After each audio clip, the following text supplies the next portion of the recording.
Mayday, Mayday, Mayday, Pakistan 8303. Pakistan 8303, roger sir, both runways available to land. जिस वक्त pilot ने ये अल्फाज बोले उस वक्त ये पैसेंजर एयरक्राफ्ट कराची के ऊपर सिर्फ 600 फीट की ऊंचाई पर था। पाकिस्तान के सबसे बड़े शहर कराची में कड़कती गर्मी की वजह से हर कोई अपने घरों में बंद था। दोपहर के 2:35 हो रहे थे और किसी को भी मालूम नहीं था कि कुछ ही लम्हों के बाद कराची में एक इमरजेंसी सिचुएशन पैदा होने वाली है, क्योंकि पाकिस्तान इंटरनेशनल एयरलाइंस PK 8303 के पायलट ने मेडे का डिस्ट्रेस सिग्नल दे दिया था। इसका मतलब था कि पायलट बेबस हो चुका है और जहाज अब उसके कंट्रोल से बाहर जा चुका है। ये सिग्नल देने के चंद सेकंड्स के बाद कराची एक जोरदार धमाके से लरस उठता है और आसमान काले धुएं की चादर ओढ़ लेता है।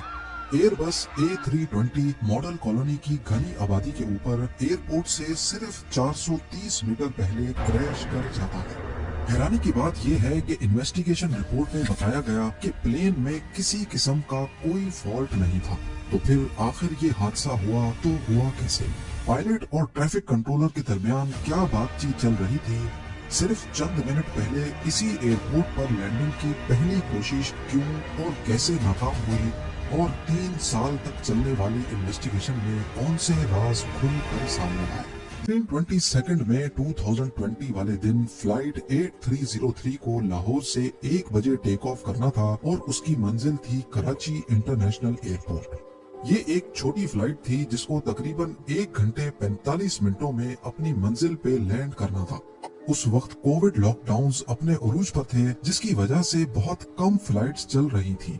लेकिन दूसरी तरफ रमजान का महीना चल रहा था और ईद की छुट्टियां करीब आने वाली थी। फ्लाइट्स कम थी और पैसेंजर्स ज्यादा, यानी फ्लाइट पूरी तरह से पैक्ड थी। इसमें टोटल 91 पैसेंजर्स और 8 क्रू मेंबर्स मौजूद थे। आज के दिन मौसम बिल्कुल परफेक्ट था, लाहौर में भी और कराची में भी।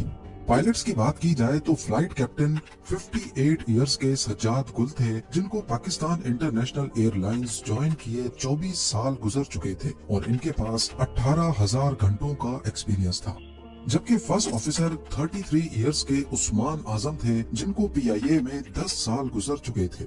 ये 16 साल पुराना एयरबस A320 एयरक्राफ्ट था, जिसमें 2 CFM56 टर्बो फैन इंजन्स लगे थे और इन दोनों इंजन्स का इस स्टोरी में बहुत अहम किरदार है।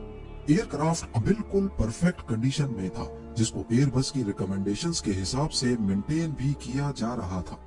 लाहौर एयरपोर्ट पर तमाम तर तैयारियां पूरी करने के बाद सिर्फ 5 मिनट के डिले के साथ दोपहर 1:05